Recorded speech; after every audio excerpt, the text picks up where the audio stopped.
দেশের লোক তো গরিব, প্রধানত এটি তার মূল কারণ ছিল যে দেশের লোকের অবস্থা যতদিন পরিবর্তন করে ততদিন আমিও নিজে অত বিলাসিতা পছন্দ করি না আর কি। মানে আমার ছেলেদেরও কোনো সময় কোনো বেশি কাপড় চোপড় সে পছন্দ করতো না। আমরা সবসময় রেশনের চালই খাই, সবসময় চাল।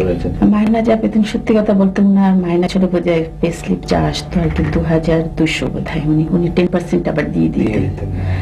তো তার মধ্যে থেকে আমাকে সে 2000 টাকা দিত, ওর মধ্যেই আমার সংসার চালাতে হতো। মানে আমার ছেলেদেরও কোনো সময় কোনো রকম বেশি কাপড় চোপড় সে পছন্দ করতো না। মরহুম প্রেসিডেন্ট সাহেব, তোমার আব্বার, আমরা বঙ্গভবনের দর্জিকে জিজ্ঞেস করেছিলাম, বলেছে যে ওখান থেকে এসে অনেক কাপড় চোপড় ছোট করে তোমাদের জন্য বানাতো দর্জি। এরকম কিছু মনে আছে তোমাদের?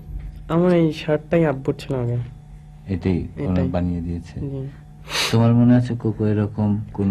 আমার দুটো প্যান্ট ছোট করে বানিয়ে দিয়েছিল। তোমার আব্বার প্যান্ট ছোট করে বানিয়ে দিয়েছে।